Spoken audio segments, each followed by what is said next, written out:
Everyone right? Very good. Thank you for coming along. I've been joined by the Chief Health Officer to update the community on a positive case that has been confirmed here in Victoria. This morning, the Department of Health was alerted to a positive COVID-19 test result and immediately initiated a full public health response. This is what we know about the case so far. The individual is a male in his 30s. He recently returned to Australia from overseas on the 19th of April. He undertook hotel quarantine in South Australia, and I note that our colleagues in South Australia Health have made a statement this afternoon about his potential exposure in South Australian Medi hotels in that state. He arrived in Victoria and returned to his Woolart home on the 4th of May. He developed symptoms on the 8th of May and took a test yesterday. The department was notified of the positive result this morning, the 11th of May. The department has arranged for further urgent testing to confirm that diagnosis. That retest has come back early this afternoon and is been declared a positive case. We have urgently tested the 3 household contacts, and the good news is that all 3 primary household contacts have returned a negative test result. Preparatory actions were well underway should any of those primary close contacts have tested positive, but as they've all tested negative, those preparatory actions are now being progressively stood down. The following are the initial exposure sites listed to the positive case announced today, and these may well change in addition to the ones I'll take the community through. Starting with the Tier 1 sites. If you have been to any of these locations during the time indicated, you need to immediately isolate, you need to get tested, and you need to quarantine for 14 days. You also need to contact the Department of Health Coronavirus Hotline on 1300 651 160. And there are 3 Tier 1 exposure sites at the moment. Firstly, the Melbourne CBD, the Curry Vault Indian Restaurant and Bar at 18 to 20 Bank Place between 6:30 p.m. and 9:30 p.m. on Friday the 7th of May. Secondly, in Epping, India Gate Spices and Groceries at Unit 14C, 560 to 590 High Street, Epping, between 5 p.m. and 6 p.m. on Saturday the 8th of May. Epping Woolworths, and that's on the corner of Cooper and High Streets in Epping, between 5:40 p.m. And 6:38 p.m.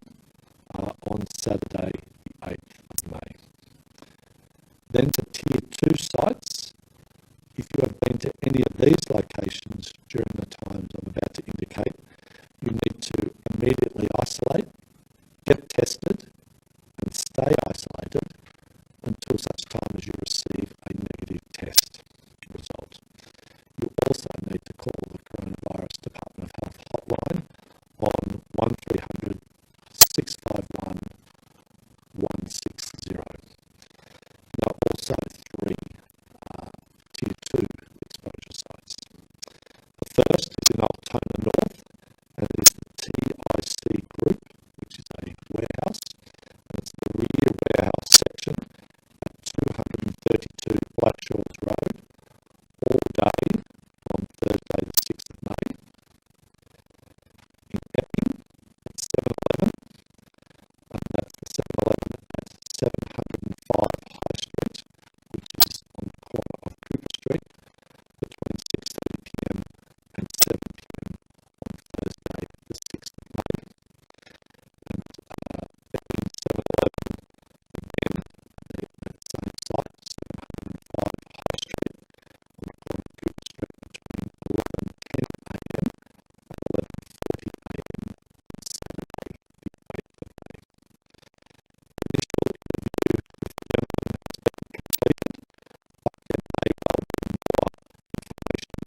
Sometimes that's through things they might have overlooked or as details need to be corrected.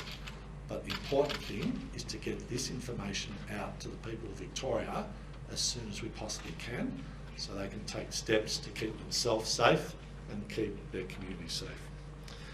The full list of exposure sites is on the Department of Health's Facebook site now, and it will shortly, if it's not up already, be at the coronavirus.vic.gov.au website. You can also look for areas in which you can be tested at the coronavirus.vic.gov.au website, and there are many locations accessible right across the state. Can I take this as an opportunity just to remind Victorians that this global pandemic is a long way from over. If you have any symptoms of COVID-19, a fever, a cough, sore throat, runny nose, chills or sweats, or a change in your sense of smell or taste, you need to get tested immediately. It is the most important thing you can do to keep yourself safe and to keep your community safe. Contact tracing is well underway, and we will keep Victorians updated on the outcome of this. As information comes to hand, we will share it. We are also working on a communications effort to get the word out about exposure sites and the need to get tested, particularly in the different communities in Melbourne's north. We're undertaking radio live feeds and social media activity in multiple languages right across Melbourne, but again, particularly in Melbourne's north. We're engaging with community leaders as we have done in earlier outbreaks. And we will be sending out mass text messages through Emergency Management Victoria to those suburbs where exposure sites are located. We are continuing to work with other states and territories on the sharing of necessary information around this gentleman, particularly our colleagues in South Australia, and the Chief Health Officer will be meeting his interstate counterparts at 4 p.m. this afternoon to continue that process. This case is an important reminder that we are still in the grip of a global pandemic. And one of the most important things that you can do is to get yourself vaccinated as soon as possible. If you are eligible to get a vaccination, please do so as soon as you can. Book yourself in to one of your local participating GPs who are leading the vaccination program in this state, indeed in the country. They're doing an outstanding job. Or come along to now one of 28 open access sites that the Victorian government is running right across the state, and which are more than capable of handling you. Phone the coronavirus hotline or take your chances and walk up. But they're open access for that very point, to be as accessible as they possibly can be. Victorians know that we can manage this. We've done it in the past. We can run this to ground. We can only do that, however, if all Victorians do their bit. And that involves following COVID-safe behaviours, such as checking in at all venues, encouraging your friends and your family and your mates to do exactly the same. Record keeping is critical to success in running down these cases. Wear your masks where it's appropriate, and as I say, if you show the slightest symptoms, get tested and do your bit to keep Victoria safe and to keep Victoria open. Happy to take questions. Where did the man come from overseas? Was he from India before he came back? My understanding is the gentleman departed India via the Maldives through Singapore into Adelaide. You didn't mention the flight he took to get from South Australia to here. Does that mean you're not concerned about that flight? I know we're working with the National Incident Team data about that. So there'll be judgments made. I might get the Chief Health Officer to add to that, but there'll be judgments as to when he was infectious, and that will be based on the outcomes of the serology and genomic sequencing work that's underway, sharing that with what the South Australian working hypothesis is, that he might well have picked this up during hotel quarantining in Adelaide and then working backwards from there. So this is very much a first iteration of exposure sites. When do you expect to have genomics back showing whether or not there is indeed that link to the person who was next door to him in the South Australian hotel? I might let the Chief Health Officer address that. Certainly we get genomics back very quickly nowadays, but for a comparison, I'd have to see what the South Australian case genomics shows and whether that's already through. They said at their press conference 30 is so, and it's a matter of us getting ours back. Yeah, So I imagine it's a matter of a couple of days maximum. How concerned are you about the spread of this man throughout the suburbs, or is the concern low at this point? Oh, we're always concerned about the prospect of transmission. That's why everyone needs to do the right thing all of the time, but particularly reflecting on these exposure sites to, as the Minister says, be prompted to test if they're in Tier 1 sites and to quarantine for the full 14-day period, and if they've gone to any of those Tier 2 exposure sites to test and await that negative result. The thing about this virus, there are some individuals who pass on to no one else at all, and there are some individuals who pass on to several people. And you can't tell at this stage how infectious those individuals will be. So you really have to work on the presumption that transmission risk is there. It's an early encouraging sign that the household close contacts have tested negative, really on the basis that he's obviously been at home with them and symptomatic since the 8th and probably infectious from the 6th. We're now at the 11th and there's been no positive cases arise, but that's not the full incubation period. So it may well still be that some of those close contacts test positive. That gives an indication of the infectiousness of the individual, and then we would really be pushing the message for anyone who's, especially around Wollert and Epping areas, to be absolutely alert to symptoms and getting tested. Just working on that hypothesis, presumably that's the most likely case that he was infectious from the 6th. How does that play into the timeline with regards to flights and Tier 1 and Tier 2 with this scenario? Yeah, on face value, the flight is unlikely to be something to chase up. The 4th is not a day that we expect him to be infectious, but with variants of concern and with the evolution of this virus all of the time, we have to be alive to the possibility. But we'll go through that interview and re-interview process with him, but we think the onset of symptoms were on the 8th, so infectious for 48 hours prior to that. So presumably that means that it's extremely unlikely he didn't get it any other way except for the person in the room now. Oh, I think it's absolutely the case that he's picked it up in quarantine in South Australia, but we'll see what other potential exposures might exist. So does he have close contacts other than the family members? And are you guys going to employ a third ring approach in this outbreak with contacts of contacts being asked to isolate? Yeah, we are. So the contacts of contacts is absolutely our approach. They get cleared if they're contacts, if those primary close contacts test negative and they've separated from the secondary close contacts. In terms of other close contacts, not that I'm aware of. Could more come about, or is that interview done and there are no close No, contacts? we will always go back to interviews and provide prompts. There might be some reminder that triggers a potential close contact. And did he breach the, is your understanding that he breached the rules of the India travel ban because he was in India within 14 days before coming here? No, that was not in place. So he arrived in South Australia in mid-April. So. Oh, right. Not through what has previously been described as the back door as such. No. It was a flight that was, as I understand it, expected and routine into South Australia. So was that Citadel Health, was that part of that third ring? So that's already been born as a third ring? I imagine so, yeah. I haven't got all of the details for those sites that are progressively being cleared, but when those secondary close contacts test negative, they are those Tier 2 sites that get cleared. And at this stage, you're not foreshadowing any restrictions or public health measures? No, we're not foreshadowing anything. The good and recommended advice is good advice for all times. People should wear masks if they can't physically distance from others, especially in indoor settings.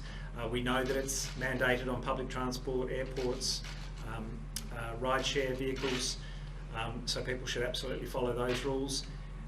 The other key thing is checking in with QR codes, as the Minister and I have done coming into this room, and as I do everywhere I go. Everyone should do it all of the time. You just don't know where a case might pop up, and you want to be able to, provide that clarity on exactly who was in close contact when someone's infectious. Have you started looking at that QR data for some of these exposure sites? I'm sure it'll be worked through as soon as it's been made available.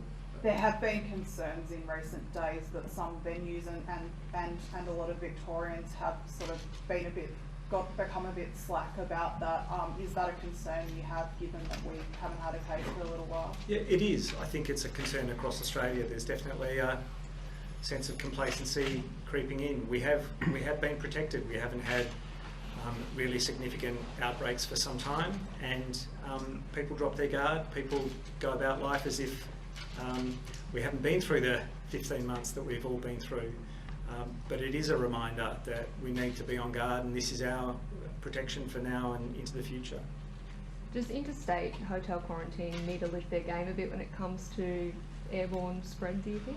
Look, I don't know the specific circumstances. There'll obviously be a root cause analysis in this case.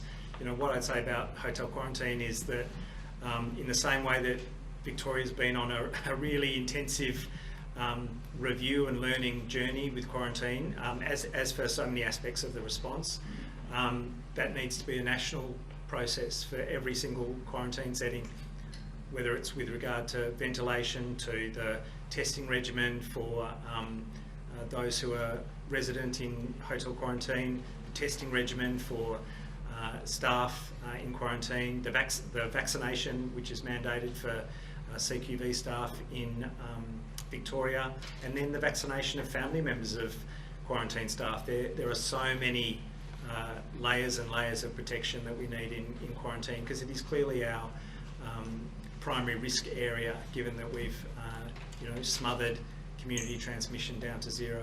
Stephen Wade, the South Australian Health Minister, said 2 hours ago that their hotel quarantine system is nation leading. Is he wrong? I'm not here to comment on another jurisdiction's view of their own quarantine. I'm not intimately familiar with it. I would say we need to take all new incidents, all new information as a learning opportunity, not just for the jurisdiction that's been involved, but for everyone across the country. We're doing that. I'm sharing the information that we've got through our review processes nationally, and there will be continued lessons to be learned. The COVID positive man who moved into the room next door to this guy on May 8, he was clearly moved into this hotel because it was a place where positive cases could go. Do you understand why All their hotels. So why was the positive case moved there on that day? He moved out that day. From a home or something? Sorry, Martin, do you mind coming to the podium? This is all information that the South Australians released, as I understand it, so I don't pretend to speak for South Australia. So my understanding is that the gentleman in Melbourne who's tested positive was the next door neighbour in what the South Australians call a medi-hotel, which, as I understand it, is a hotel quarantine facility. And that the gentleman next door to him tested positive, and the day he was tested positive is the day he got relocated from that medi-hotel to another hospital hotel. I think it's in the title, is my understanding, but I'm not an expert on the South Australian hotel quarantine system. To follow up one of the earlier questions, all the health ministers work in a hugely collaborative way, and we all share learning experiences, and we all share the experiences of having seen now, I can't remember how, I don't think I've got enough toes and fingers to count the number of times that we've seen the virus leak out of hotel quarantine right across the country. As the South Australian Minister indicated when I heard him speak, saying that there is no such thing as a foolproof hotel quarantine facility, which is why this evening's national budget is a golden opportunity for the Commonwealth to step up and do its constitutional duty and fund with the states broadacre quarantine facilities such as that proposed by Victoria out of Mickleham. There are example after example of the leakage out of hotel quarantine that continues, and this would appear to be another example. And there's every indication that we're going to be in a position of some form of closed borders for many, many months, if not years. Yes, we need to make sure that we get as quickly as possible to the highest level of vaccination programs, but with variants of concern, with the need for likely top-ups in vaccination programs, we are going to need a strong border control and a strong quarantine control, likely for years. And we cannot continue to have a situation where it is the states disproportionately bearing the load in this quarantine process. And tonight's budget is an opportunity for the federal government to step up and do its bit and see to its constitutional duty of managing quarantine in partnership with the states and fund the Mickleham proposal. How hopeful are you that that will take place? Have they given you any hope that they are considering that proposal? Well, I was quite buoyed by the Prime Minister's positive comments last week, and in the conversations that health ministers regularly have, we've been quite buoyed by the positive comments that we've had from health officials. But the proof will be in the budget tonight. Victoria has a really considered proposal on the table. We're asking the Commonwealth to pay for it. It's scalable, it can be built up, it can be used ultimately for other purposes, but at the same time Victoria has committed that it will operate the facility. That's a pretty good partnership model that will keep the community safe. Just back to my earlier question, maybe one for Brett, about not having introduced restrictions at this stage. Are you starting to factor in the increasing number of vaccine doses administered? No, not really. I mean, the job that Victoria's done in providing vaccines has been terrific. I think I saw over the weekend as many vaccines administered in Victoria as in all other jurisdictions put together, I think on Sunday. But it's not enough, and the coverage of vaccines at this stage does not really change the speed or spread of any virus, variant of concern or not. It'll get there, but it won't get there until we've got 60-70% coverage, and we're a long, long way from that at the moment. Do you have the flight number of the man? I don't have the flight number, sorry, Bridge. Are you taking Last question, please. something of a gamble by not listing the exposure sites from the day he arrived and the flight and sort of 2 days after he arrived? Is that a slight gamble, or are you 100% sure that he was not infectious during that period? Oh, nothing's 100% sure with coronavirus, but we're doing we're taking the approach as per the national standard that every other jurisdiction takes. So why are you not listing exposure sites and the flight number now? So we're not listing exposure sites that don't relate to the infectious period, but as soon as we've got additional information of relevant exposure sites, they'll go up, no question. But do you believe the man was infectious in the community for 5 days? We believe that he was infectious for 48 hours.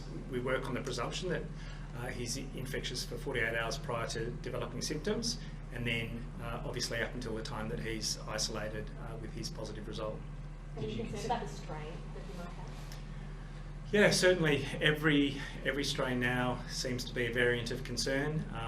They are of concern for different reasons, either because they're more transmissible or because they can evade the immune response in one way or another.